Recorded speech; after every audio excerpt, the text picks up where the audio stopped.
हमारी वीडियोस को देखने के बाद लाइक और सब्सक्राइब करना बिल्कुल ना भूलें। रेप का दोषी आसाराम कभी चाय वाला बनकर अवैध शराब की तस्करी करता था। खुद को आध्यात्मिक गुरु कहने वाले आसाराम को जब 2013 में पुलिस गिरफ्तार करने गई थी, तब आसाराम ने पुलिस वालों को धमकाया था कि तुम ऐसा नहीं कर सकते, तुमको अभी ऊपर से ऑर्डर आ जाएंगे, मुझको अरेस्ट नहीं कर सकते। आसाराम मामले में महत्वपूर्ण भूमिका निभाने वाले राजस्थान कैडर के आईपीएस अधिकारी अजय पाल लांबा ने अपनी पुस्तक gunning for the godman the true story behind Asaram Bapu's conviction में खुलासा किया है। इस किताब में आसाराम की गिरफ्तारी के दौरान भागम भाग, मीडिया को चकमा देने के लिए रची गई कहानियां और आसाराम के गुनाह कबूलने वाला बयान का भी जिक्र किया गया है। खुद को आध्यात्मिक गुरु कहने वाला आसाराम अपनी शुरुआती दौर में चाय वाला बनकर अवैध शराब की तस्करी करता था।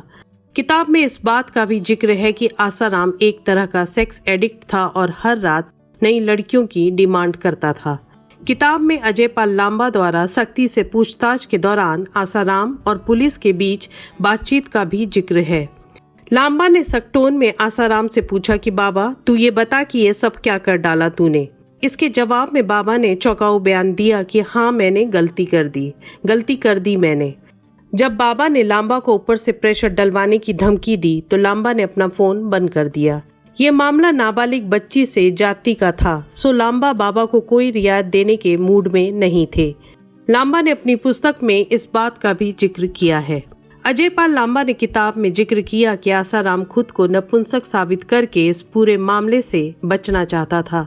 तब उसके पोटेंसी टेस्ट करवाने की बात आई तो इस पर पुलिस के कई उच्च अधिकारियों के बीच मतभेद था। इसके बावजूद जांच अधिकारी की पहल पर स्थानीय अधिकारियों ने सहमति जताई और आसाराम का बहाना झूठा साबित हो गया। इससे केस को मजबूती मिली। आसाराम की गिरफ्तारी को मुकम्मल करने के लिए अजय पाल ने अपनी टीम के बेस्ट ऑफिसर्स यानी टफ 20s को चुना। इसमें से कुछ ऑफिसर्स अंडरकवर हो गए और आसाराम के समर्थकों से मिल गए और पुलिस की सारी जानकारी आसाराम के समर्थकों तक पहुंचाते रहे। लांबा तब जोधपुर वेस्ट के डीसीपी थे और आसाराम की गिरफ्तारी के लिए उन्होंने मीडिया का जमकर लाभ उठाया। एक प्रेस कॉन्फ्रेंस में लांबा ने मीडिया को ब्लफ किया कि आसाराम को गिरफ्तार करने के लिए एक टीम भेज दी गई है। तभी लांबा का एक दोस्त जो प्रेस कॉन्फ्रेंस देख रहा था, उन्होंने बताया कि आसाराम भोपाल एयरपोर्ट पर दिखा था और लांबा ने ये जानकारी मीडिया को दे दी। लांबा लिखते हैं कि मैं जैसा चाहता था वैसा ही हुआ।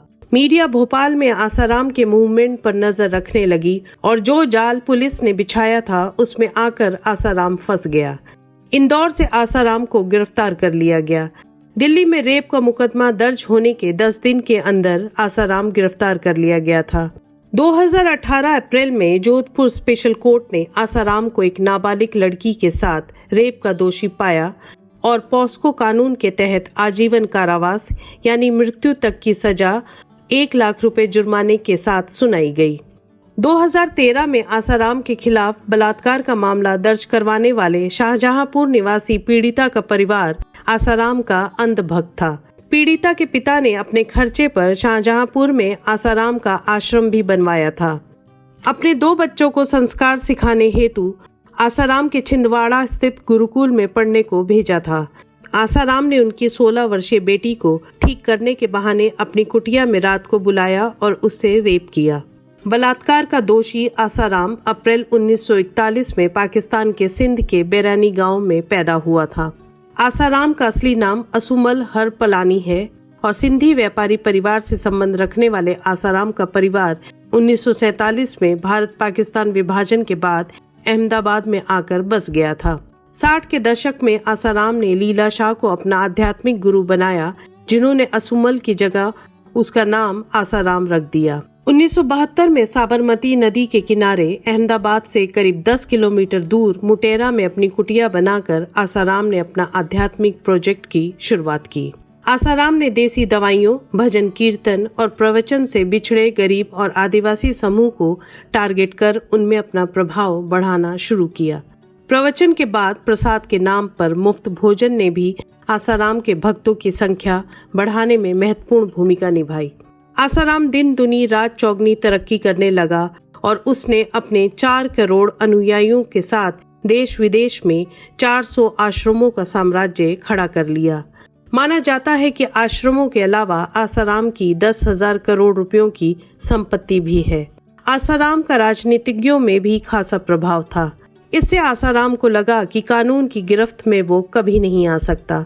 गुजरात के मुख्यमंत्री रहते हुए नरेंद्र मोदी भी उनके आश्रम जाते थे। अटल बिहारी वाजपेयी से लेकर आडवाणी, दिग्विजय सिंह, फारूक अब्दुल्ला, कपिल सिब्बल और जॉर्ज फर्नांडिस तक आसाराम के साथ देखे गए थे। अमेरिका के न्यूयॉर्क में वर्ल्ड ट्रेड सेंटर पर ओसामा बिन लादेन के साथियों ने 11 सितंबर 2001 को जब हवाई हमला किया था, तब इस घटना के 3 दिन बाद आसाराम की प्रतिक्रिया थी कि मैं बिन लादेन को सलाम करता हूँ। मुझे इसी तरह के जुनूनी अनुयायियों की जरूरत है।